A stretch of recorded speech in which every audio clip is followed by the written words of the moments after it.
Thanks to the magic of Big Finish Productions, 1996 never has to end because Paul McGann is still the Doctor, still doing audio adventures for Big Finish as this wonderful romanticist incarnation of the Doctor, and we have companions Liv and Helen, played by Nicola Walker and Hattie Morahan. It's been a while since we've heard from this TARDIS trio. They had an incredible like a 1-2 punch of box sets in late 2022, which was absolutely incredible. Paradox of the Daleks, Albie's Angel, some really, really terrific top-tier Big Finish stuff. And while we've had a brief stint with the 8th Doctor and Charlie and Audacity as another TARDIS trio, we're now back to Liv and Helen for this box set, which gives us a trilogy of stories. And look, we've got the new Big Finish website as well. Shame it's mostly broken, but we can still take a look at the rundown. We've got 3 stories. We have A Bird Song by Tim Foley, we have Lost Hearts by Lauren Mooney and Stuart Pringle, and Slow Beasts by Dan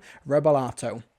So these first 2 stories, Tim Foley, Lauren Mooney and Stuart Pringle, like these writers are like some of my favourite for Big Finish right now. Like unambiguously, Tim Foley has just done like back to back bangers, like 10 out of 10 terrific stories. Lauren Mooney and Stuart Pringle are just completely right up my alley when it comes to their sort of like gothic sensibilities and their horror inspirations. And Dan Rebelato is a new writer for Big Finish, as far as I can tell. But we have this trilogy of stories as the Doctor, Liv and Helen explore the universe. They come across lost souls, troubled minds, and long-kept secrets, from a lonely world with birdsong but no birds to an English university whose undergraduates tell ghostly tales, and a distant galaxy where a utopian society lives in the shadow of enormous creatures. The TARDIS crew are haunted by echoes of past, present, and future. Let's start with Birdsong, written by Tim Foley, which sees the Doctor, Liv and Helen land on an unnamed, unknown planet. The TARDIS is expecting some desolate wasteland, but they actually land in what appears to be some sort of luxurious rainforest. And on the planet is a colonizer. We have Bex, played by Fiona Button, who is one of the advanced scouting party for humanity for this planet to sort of scope out the area and get settled there until the actual colonists, the rest of the group, are able to arrive and settle on this uninhabited world. And what's interesting, though, is that the forest is full of flora and fauna, which really shouldn't exist because there's no rain on the planet. How on earth is this forest able to grow? Why can they hear birdsong in the sky, but they can't see any birds? The Doctor, Liv and Helen have all of these mysteries to solve, including the mystery of What is Wrong with Myra, played by Jane Asher. But let's play a quick clip where the Doctor, Liv and Helen are acquainted with Bex's facilities and learn a little bit more about what she's doing on the planet and how she's settling in. Set yourselves down. I was just about to put the kettle on. So, this is rustic? Forgive me, Bex. You're from off-world. Presumably it took a great deal of technology to arrive here. But this just looks like a farmhouse kitchen from Earth. Do you like it? It's a trad build, and the construction is designed to show off as many of the planet's resources as possible. Clay, wood, chrome. Oh, so it's a show house. Well, I think everything's less primitive than it appears, Helen. That kettle is powered by static, isn't it? And I spied solar strands nestled in the thatch outside. You built all of this? Oh, not me personally. Drones, mainly. I mean, I helped plan the design. I've always wanted to live like an ancient. And the Charter was keen to keep me happy, considering how long they'd take to join me. And how long would that be? 3 years. 3 years? You've been here on your own for 3 years? Not yet. Only been here 23 months now. That's why I knew deep down you weren't... It couldn't be this early. Was I travelling all the way across the Maxima system? I volunteered for the post. And I'm not on my own. Oh, really? Who else is with you? Stop talking. Stop talking. Myra. Don't know who these strangers are, Rebecca. Oh, that's easily rectified. Doctor, Helen, Liv. Hello. Look at them. Silly clothes. Odd hair. Old boots. Well, they're actually a lot newer than they Oh, look. we all love deep down. Dietsky_Master is right as well. That is Andrea Yates, as in Andrea from the Sarah Jane Adventures, who was meant to die. Meant? Who said I meant to die? Anyway, yes, she's in this box set as well. Well, she's in this story playing Myra, who's that elderly woman who you heard at the end of the clip there, who is basically Bex's mother, who appears to be very ill and is maybe suffering from some sort of like degenerative mental condition. And that's a really interesting bonding point for like Liv and Helen, who are basically already best friends, who get on incredibly well.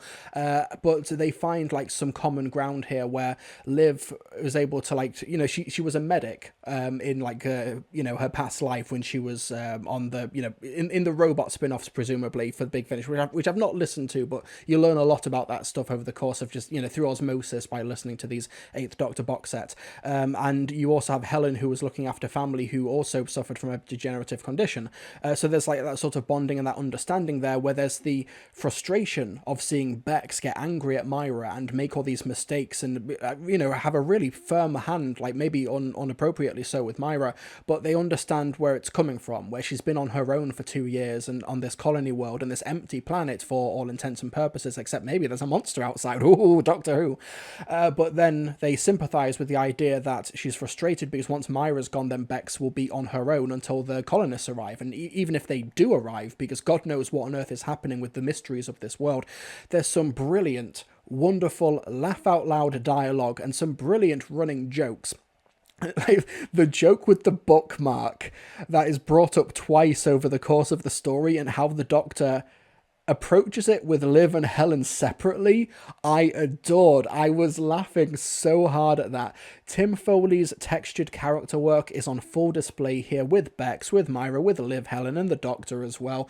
And I like the really sardonic approach that this TARDIS trio has. I think that they're such a terrific pairing. You do feel like there's like real camaraderie here, that these three are very different, but they are absolutely on the same page where it counts. They're such a great unit working together, and I think that Helen is clearly somebody who doesn't really have that much faith in herself, and that is shown and exploited and expanded upon over the course of other stories in this box set.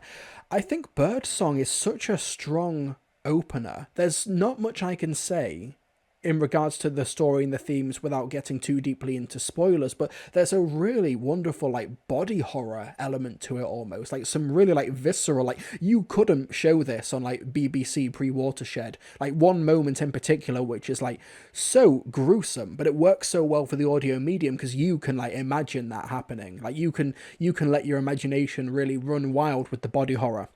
The twists and turns, like all of the mysteries of, like you heard in the clip there that Bex has been on this planet for around 23 months, but they find her shuttle and it's just covered in so much foliage that she's probably been there for longer than 2 years. And what is happening with Myra?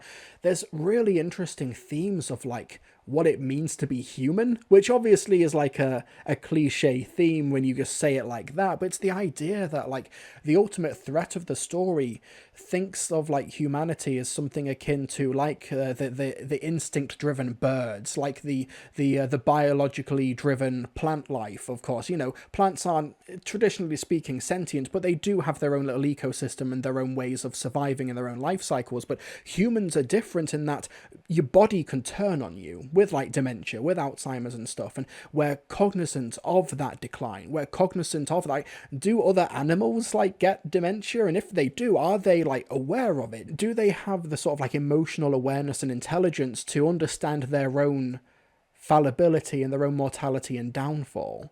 And I think that's so fascinating to frame the villain of this story around when it comes to like exploiting Bex and Myra's strange relationship on this world. It's like so interesting, and I can't properly dive into why I came to that conclusion or what in the story informs my theory on that, because that's just pure spoilers. But there's new discoveries around every corner. There's some really great and interesting revelations that change the dynamic of the story, like every 10 to 15 minutes, to really keep it snappy and engaging. This is like top tier Doctor Who. This could honestly be the series finale in any given like series of Doctor Who proper, and I'd be so happy and satisfied. So strong, so well characterized, so well paced. Tim Foley is back with an absolute banger once again, and cements why he is probably my favourite, at least one of my favourite writers for Big Finish right now. But another favourite is Lauren Mooney and Stuart Pringle, who I've loved their Torchwood stuff, I've loved their other Doctor Who ranges. They did a great story about Jeff the Talking Mongoose for the 8th Doctor a couple of years back, which I loved. Lost Hearts, which is set in a boys' school in 1903, where the Doctor, Liv and Helen, they basically hit a temporal speed bump, and they decide to settle here in this school to figure out just what on earth is going on.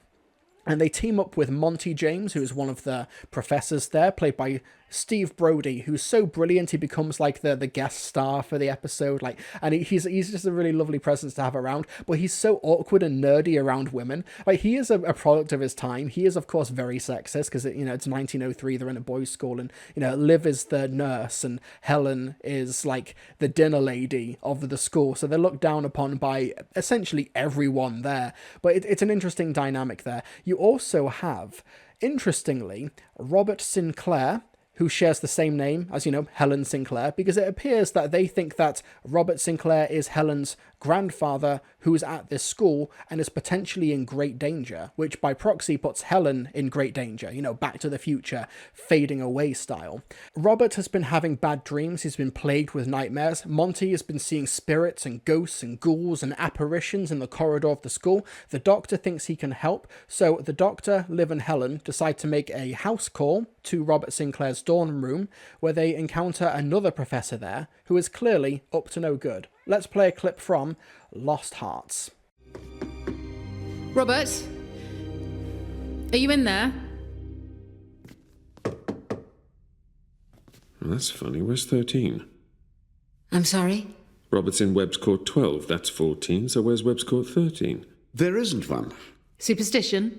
I suppose so. It's the same as Hall. When we have 13 at high table, they put out an extra seat and place a Bible on it. It's quite common, isn't it? But not here. Nowhere else in the college, not one other wing is missing its room 13 except Webb's Court. So where's that? I really have no idea. Knock again, Liv? Hello? Good evening. Oh, Professor Gray. Little late to be out in the undergraduate rooms, isn't it? You startled me. Quite a gaggle of you. Such modern company you're keeping these days, Montague. Women. Errant dons. Not sure I've had the pleasure. I'm the Doctor. Oh, I know exactly who you are. Alistair, please. He's only making fun, Dr. Smith. He doesn't mean any, any offence. None taken. Just where exactly did you complete your doctorate, Smith? Alistair. The other place? Abroad, actually. Oh, but of course. Montague, it's late. Don't you think it's time you ran along home and took your embarrassing little friends with you? I'm the college nurse, actually, and I'm making a pre-agreed well-being check on a student. So I think you'll find I have every right to be here. What on God's green earth is a well-being check? Not sure they have those yet. So, yeah, some people have noticed that Paul McGann sounds a little bit different here. I think he recorded this remotely, whereas maybe everybody else is in studio. I think he has a slightly lower microphone quality than everybody else, which is something that I kind of picked up on every so often when listening through my car speakers. I was driving around listening to this. But anyway, yeah, Paul McGann's really, really great over the course of this whole box set. But for this particular story, I think the MVP is Monty. I think Steve Brody does such a great job as this sort of like hapless but charming and well-meaning like author of ghost stories who Liv and Helen get just gradually more sick of over the course of the story until he comes in clutch towards the end. But once again, very similar to Birdsong, I can't dive too deeply into Lost Hearts because there's so much, there's a massive like game-changing twist like midway through the story that changes like just what type of story you think it is, and also you understand why the title Lost Hearts is a lot more interesting than you might think on first glance. Like the type of story it becomes, how timey-wimey it is, and like the twists and the ideas that it's playing with, almost kind of reminiscent of the TV movie as well, is really, really fascinating and really ups the stakes. Similar to Birdsong, you could have this as the finale of any given Doctor Who series, and it would feel appropriately dramatically like impactful with really high stakes and an incredible like hero moment for Liv. Like, Helen gets some great emotional moments here as well, where she's trying to effectively save her grandfather, who rebukes her because, you know, she's a woman she's the dinner lady at the school that he goes to. So of course, like, he doesn't really think highly of her, but Helen is really trying to break through his harsh exterior. But yeah, it's Liv who gets the incredible hero moment of the third act, and Tim Bentinck, who you heard in that clip as well as Professor Grey, is just like a really like fun, schmarmy, like almost like cartoonishly villainous guy, but then you realize in the third act just how diabolical he is, and it really comes full circle.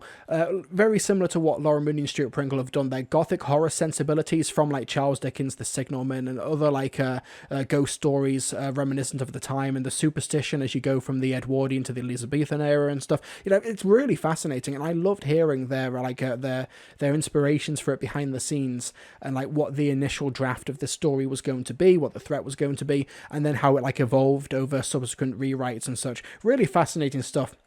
They're such a great writing duo, and they're completely like right up my alley here. It's such an interesting story to just plop in the middle of a box set as well. Like I said, this could be a finale with how big and mad it goes towards the end of the story, and the big massive narrative swings it takes.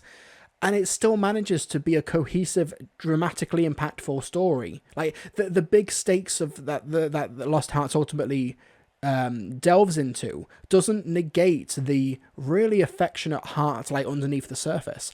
Honestly, I think Laura Mooney and Stuart Pringle have done some incredible top-tier Torchwood stuff. I'll go as far to say that this is their best Doctor Who story for Big Finish to date. It's so good. It's really quite fascinating to listen to how it's able to still like gut punch you towards the end in so many effective and interesting ways. It's like if the Eighth Doctor had a parting of the ways type story. It's like that, like big and impactful, specifically when it comes to Liv. Really, really terrific stuff. Loved it so much. And wait, there's more. We have a third story, Slow Beasts, by Dan Rebelato. So, the Doctor, Liv and Helen have had many, many adventures together, and Liv and Helen are starting to get a little bit jaded. You know, they've seen so many wonders of the universe, they've been to all of these incredible places, that they're starting to get a little bit bored by everything. Like, you know, the Doctor shows them a mountain made of imagination and a lake made of dreams, and Liv and Helen are just like, yeah, it just looks like a lake and a mountain. So the Doctor decides to take Liv and Helen to see one of the wonders of the outer galaxy. They go to Ran Zoan, where these settlers, basically these hermits, they build these massive cities made of tents, and then when they need to move, they just go elsewhere on the planet and just drop their tents down and just go there. But why would they need to move? Well, that's because on this world, they live in the shadow of the Slow Beasts, who you can see pictured on the cover here as these massive giant elephants, but honestly, they are so massive, they go up to the clouds in the sky, they move incredibly slowly, and they're basically moving so slowly, and their metabolic rate is millions of times slower than the average person, that like foliage grows on them, and they, you know, it takes them like a fortnight to just move a single step. It takes them a week just to blink. Whenever these nomads essentially feel threatened by the slow beasts, and that, you know, the slow beasts are on their way to maybe step on them, they just move elsewhere. They're led by Mathrin, played by Derek Griffiths, who you can see on the cover here. And let's hear a little bit more about the Slow Beasts. Let's play a clip from Slow Beasts. Who made them? And why? And how? Yeah, how do you construct half-mile-high statues in the desert? Is it a warning? Is it art? Is it a monument? No one made them. What do you mean? They're not statues, they're living creatures. Huh. Did you say living? Well, they can't be. Try telling them that. The size of them, they'll crush this city to nothing. Oh, I doubt it. Of course they will, Doctor. Just look at them. I see you're admiring our slow beasts. We mean no harm. Of course not, my dear Doctor. Do you know each other? Only by repute. Our sensors detected a pattern of temporal distortion consistent with a Chronon shell. I can think of only one Time Lord who would show any interest in our humble end of the galaxy. I am Mathrin, Elder of the Wren. Very good to meet you, Mathrin. This is Liv, and this is Helen. Hello. Hi. I'm Iri, Senior Biotechnician. You are welcome. You are welcome indeed to Ranzoan. Consider yourselves our honored guests. You're very kind, Elder. Please, Doctor, call me Mathrin. Those things out there, you call them slow beasts. A rather crude name. The first settlers called them that, and it has rather stuck, I'm afraid. So they really are alive? Oh, very much so. Are they dangerous? Doctor, have you not explained to them the secret of the slow beasts? These creatures' biosystems operate at approximately, what would you say, Mathrin, 1/1,000th the speed of ours? Depending on season and terrain, but about that. Whereas for us, a step takes a second or less. For them, it's a process that can last a fortnight.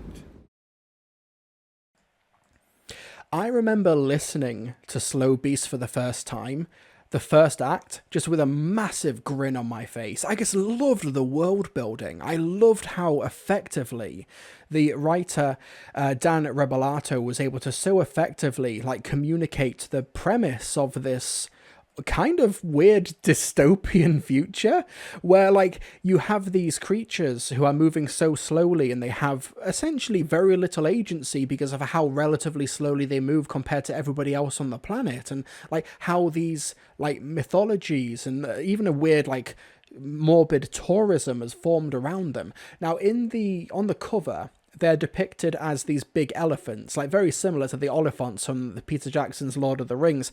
But when I was listening to them, I almost saw them as massive humanoid, kind of similar to the monoids from the Ark, the 1960s story. That you have that massive statue that makes that cliffhanger ending. I kind of imagine them as that, but that was my visualization of them. And it's so fascinating a metaphor because it's so effective in its own standalone story, but it's malleable enough with enough layers to it that you could almost project other meanings to it, something like climate change, the idea that this threat is moving so very, very slowly, and then when the slow beasts start quickening the pace, if you know what I mean, then all of a sudden it's all hands on deck to stop this encroaching natural disaster. Or maybe something akin to the conflict in Israel and Gaza right now, where you've got one side which is so able to monopolize and control the narrative, while the other oppressed group in this case have absolutely no, have very little way to communicate or voice their concerns or voice their humanity in a sense. Now, I'm not trying to ascribe these in specific to Dan Rebelato. I'm sure he has his own politics that he can speak for himself for, but these are the sort of interesting metaphors that can come from a concept like the slow beast. It's such a wonderful, multifaceted story that is so effectively world built. Like I said, that first act, it's is able to give this really fascinating mythology of not just the Wren, this society that has got these hyper powerful, strong materials that make up their tents and their infrastructure, but they're just able to pick up and go at a few hours' notice and move elsewhere on the planet if the slow beasts are heading their way. It's really fascinating how effectively communicated it is. And you've also got some other climate change allegories. There's an almost a Just Stop Oil equivalent allegory in this story as well, who are trying to usurp the Wren and trying to give agency to the slow beasts and such. I think the cast are really, really strong. I think Derek Griffiths and Maya Soroya, who you heard in the clip there as two of the Wren, are giving really, really great, strong performances, and the characters just go in some pretty bonkers directions in the third act, especially when you hear about the Wren justice system. Yeah, really fascinating stuff. It's just a really, really strong story. Dan Starkey has some really fun minor roles in this. He's just a really fun presence throughout. He's a really fun tour guide in the strange these hover cars that tourists get on in order to get up close and get close to the feet of the slow beasts as they're moving around that the Doctor, Liv and Helen get through. There's a really, really, really fun subplot with Helen and the psychic paper, which I really, really loved. Yeah, it's really, it has it all, really. It has drama, high stakes, great comedy, terrific world building, strong performances. Honestly, this is just how you do peak Doctor Who. This box set echoes, with Tim Foley, Lauren Mooney, Stuart Pringle, and of course Dan Rebelato with an astonishingly strong debut release with the final chapter, Slow Beasts, which has such wonderful, evocative world building and incredible like visual storytelling in the audio medium. Like, you could not tell a story like Slow Beasts on TV with the budget that Doctor Who currently has. You just can't. But for Big Finish, for the love of stories, they're able to do it so effectively. This box set with great guest actors in every single story, great guest performances, is basically how I would ideally have Doctor Who be formatted, where every story would make for an amazing finale with an incredible guest actor in every single story playing really different, unique roles and a massive variety of settings. You know, 2 alien worlds and a early 20th century university ghost story. Like, this is just what peak Doctor Who looks like. Paul McGann is terrific as usual, but the star of the show are those scripts, is the dialogue, are the guest stars, are Liv and Helen. This is one of the best companion showcases in a Big Finish box that I've heard for a long time. Doctor Who, The Eighth Doctor Adventures Echoes, is like a 10 out of 10 box set. I loved all 3 stories. It's impossible for me to pick a favourite. Really, really must listen Doctor Who. Peak Doctor Who. Peak. This is peak.